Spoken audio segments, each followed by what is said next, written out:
All right, we got GL1500. This video is going to be carburetor removal and install.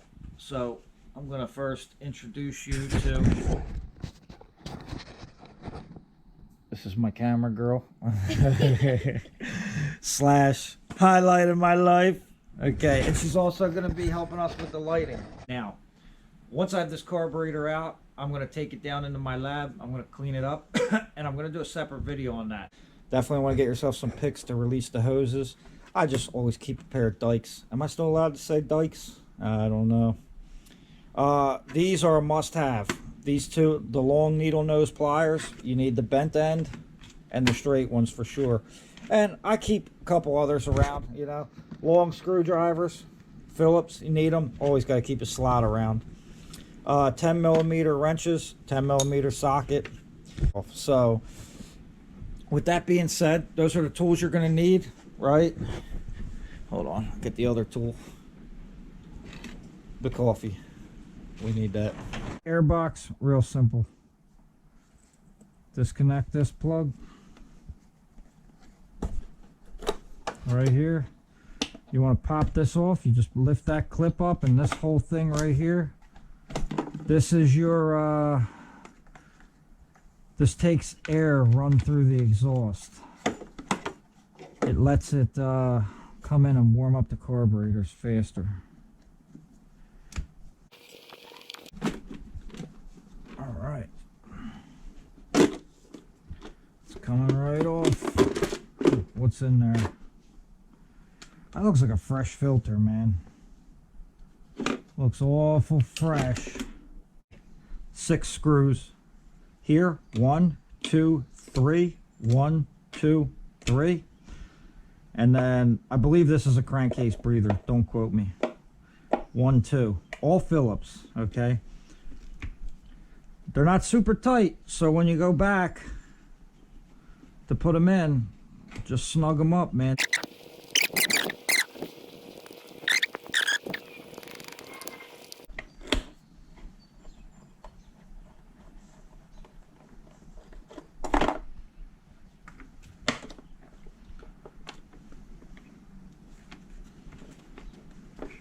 Now, after you have that loose and it feels like it's free, you're looking for 2 vacuum hoses underneath of it. One, this is vacuum hose number 3 on this corner.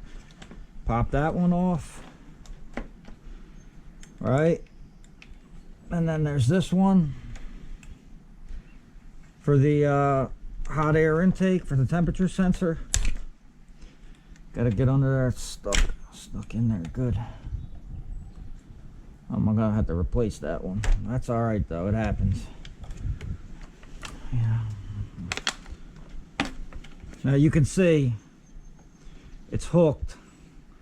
There's this little U-clip here, and it goes right in between this grommet right here.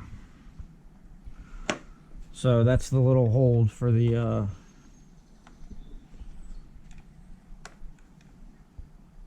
intake box. All those screws will stay in that box. They got a collar on them, holds it on. I'm trying to make sure I have a good shot for you guys.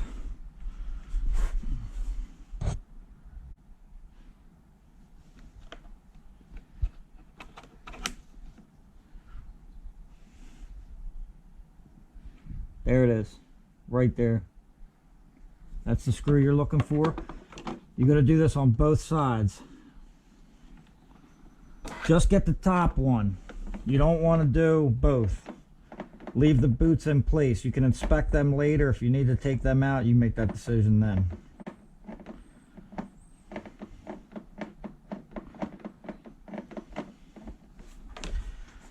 Just loosen it. You don't need to take the screw all the way out. So now we're back up top. Okay, we're going to need to go around and disconnect any hoses. Okay, everywhere where there's a T, like these fuel hoses, these 2 vacuum hoses here, just disconnect the one side. Leave all this stuff together and on the carburetor. That stuff will come right off with the carburetor as a whole piece. Okay.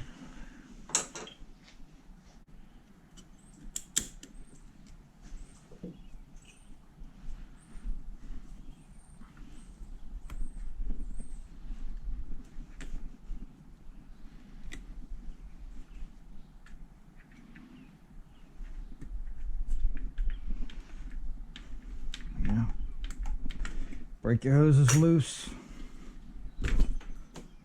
There's the fuel.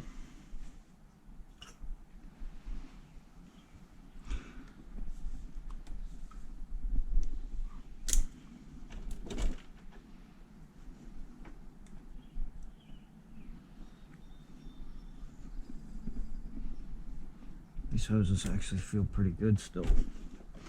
A lot of times the hoses are bad on these things, the vacuum hoses. Temperature sensor going up to your hot air intake. Take it off right there. It's easier. Alright, we're done with vacuum hoses and fuel hoses now. Alright, first thing you gotta do, you already disconnected the boots, right? So get onto something stable, get your long screwdriver, and you're just gonna pry it up, shake it loose. Alright, we're gonna get in there and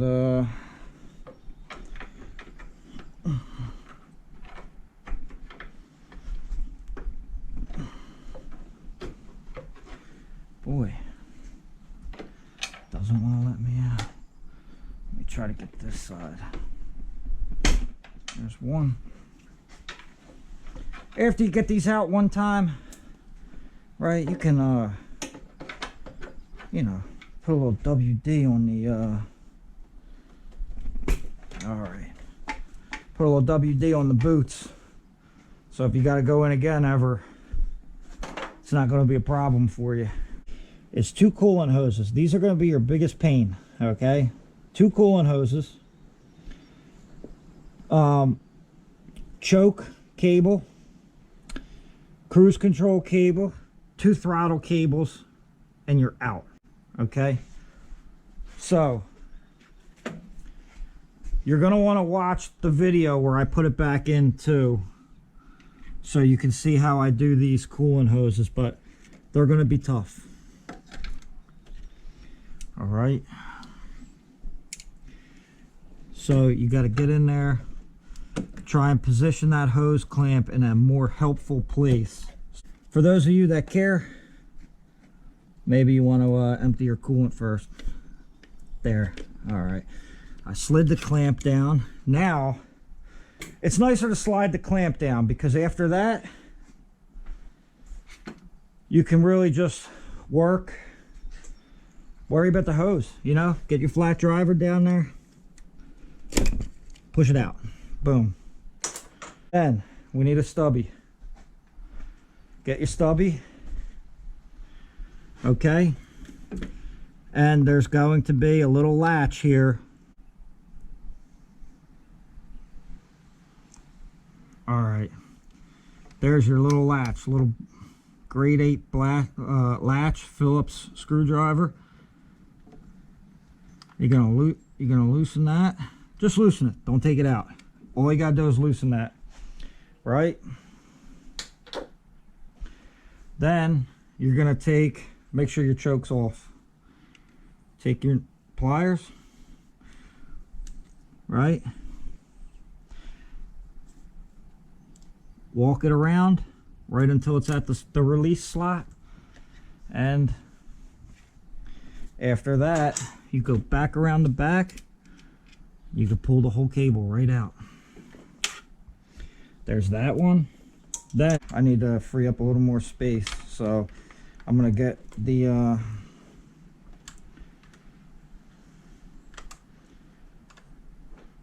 throttle cables off first, because I need to just loosen this up a little bit more. 10 millimeter.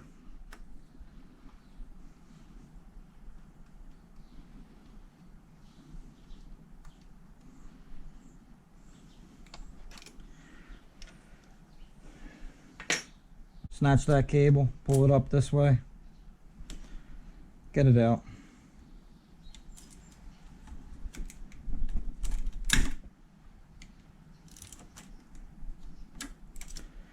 There's that.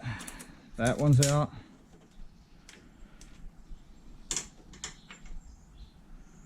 Same thing over here.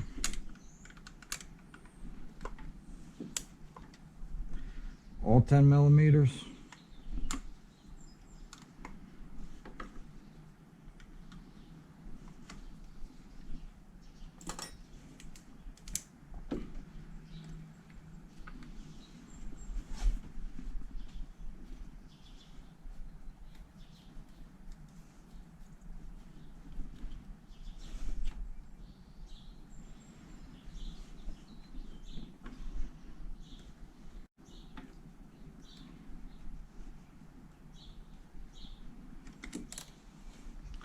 See if we freed ourselves up a little space.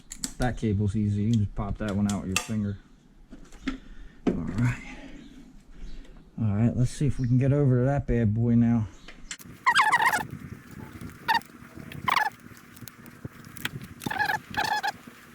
Just release it from there. And same deal. Release it from there. But you'll see them. Just take the straight part off, man. Alright. Get those little hoop jobbies off. Pow.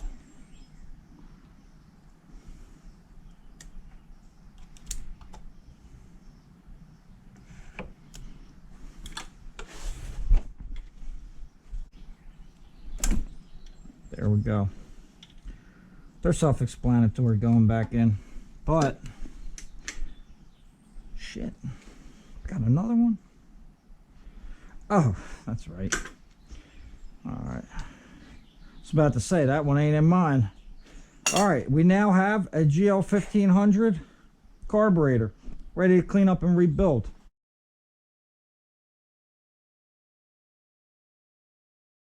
I shot a little WD around the carburetor holders, the carburetor boots down there that connect to the intake. I did the two T-fitting hoses underneath first. Then I went over to the cruise control, got that connected up. Went back around to the front, got my throttles connected up. Back around here, got the choke hooked up. And now I'm at the two coolant lines. So this is the part I'm going to show you, right? I go right in there with some WD. Spray up both of those nipples. Alright, so I lost my footage, but it wasn't that great to see to begin with. To peer, you know, right down into this gully here. But one of the things I wanted to show you was an easy way to get these coolant hoses on. So I got a half a Goldwing carburetor down here in my basement. And I don't know, a line I put together.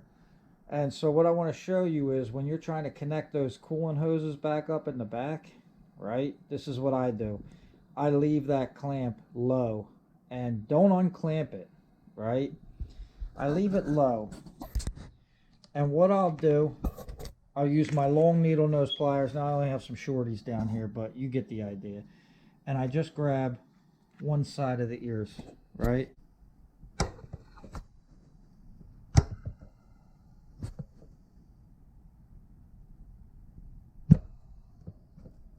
There we go. Get it started. You know, pull it up to where you want it to be. After you get it up to where you need it to go, then pinch the clamp and just bring it right up. So I like to do this one first. That's a little more turned in. It seems like it makes the straight one twice as hard if you don't. So these two tough parts, the coolant hoses and this big guy back here, right, to get the air box on. You see how I got these pliers? Let me make sure I'm getting a good shot here.